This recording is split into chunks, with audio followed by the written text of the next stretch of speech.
যখন আমরা বাক্স পাঠাই নির্বাচনে, তখন কিন্তু বেশিরভাগ ভোট আমার মা বোনের ইসলামের পক্ষে নেয়। মা বোনদের মুখ থেকে খাবার কেড়ে নেওয়ার জন্য তাদের জাহাজকে আটকে দেওয়া হলো, এর আমরা তীব্র নিন্দা জানাচ্ছি। সাংবাদিকরা যখন প্রশ্ন করে যে মহিলাদের ব্যাপারে আপনাদের তেমন কোনো তো উদ্বেগ বা তারা আপনাদের স্বাধীনতা বলতে কি দিবেন, তখন আমরা বলেছি যে আমরা আপনাদের সাথে কথা বেশি ওইভাবে যুক্তি দরকার নাই, তবে আমি যখন চেয়ারম্যান ছিলাম চরমনা ইউনিয়নে ভোটের বাক্স পাঠিয়েছি, তখন দেখছি যে স্বামী এবং স্ত্রীর ভিতরে বাজাবাজির মাধ্যমে স্ত্রী বলতেছে আমি ইসলামের পক্ষে ভোট দেব, আর স্বামী বলতেছে ইসলামের পক্ষে ভোট দিতে পারবে না।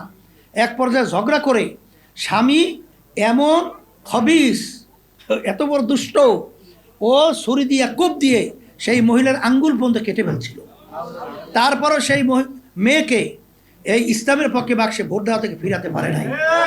আমরা দেখেছি বাংলাদেশের মধ্যে আসলে বাস্তবতা, যখন আমরা বাক্স পাঠাই নির্বাচনে, তখন কিন্তু বেশিরভাগ ভোট আমার মা বোনের ইসলামের পক্ষে নেয়।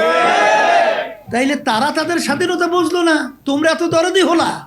তা তোমরা দরদি না, ওদেরকে আসলে মেয়েদের সম্মান নষ্ট করছে মূলত ওরা। ওরা হলো মেয়েদেরকে আসলে ওই পণ্য হিসেবে ব্যবহার করে তাদেরকে সর্বক্ষেত্রে অপমানিত করেছে। যাই হোক, আমি কথা বেশি লম্বা না করে, যেহেতু নামাজের সময় হয়ে গেছে, আমার মা বোনদেরকে বলবো যে আমরা আল্লাহর নবীর উম্মত, আল্লাহর সৃষ্টি, সিরাজিব মাখলুকাত, আমরা মানুষ, আশরাফুল মাখলুকাত, আমরা থাকবো ইসলামী নীতি আদর্শের সাথে। ইউনিভার্সাল কার্ডিয়াক হসপিটাল, আপনার হৃদয়ের আরো কাছে। এখন আপনাদের দায়িত্ব কর্তব্য হলো, মার যদি খালি থাকে সেখানে কিন্তু আগাছা জন্মায়। আপনারা আপনাদের আঙ্গিকে, আপনাদের পরামর্শ ভিত্তিক আমার মা বোনদেরকে আপনারা দাওয়াত পৌঁছাবেন ইসলামের পক্ষে। কেন 5ই আগস্টের পরে 2024 ইসলামের পক্ষে যে একটা ক্ষেত্র তৈরি হয়েছে, এই ক্ষেত্র কিন্তু আগে পরে কখনোই ছিল না। এই ক্ষেত্রটা কিন্তু আমরা সবাই একত্রিত হয়ে এটাকে কাজে লাগিয়ে ইসলামের গাছটাকে মজবুত করতে হবে। এরপর তো আপনারা জানেন যে তামাম দুনিয়ার ভিতর ওদের নীতি আদর্শের মাধ্যমে আজকে ফিলিস্তিনের ভিতর দেখেছেন তামাম দুনিয়া সব এই অন্যায় প্রতিবাদ করার পরেও যারা নাকি মোরাল দাবি করে আমেরিকা সহ, তারা কিন্তু মূলত ওই বদমাইশ এবং খুনিদের পক্ষে অবলম্বন করেছে।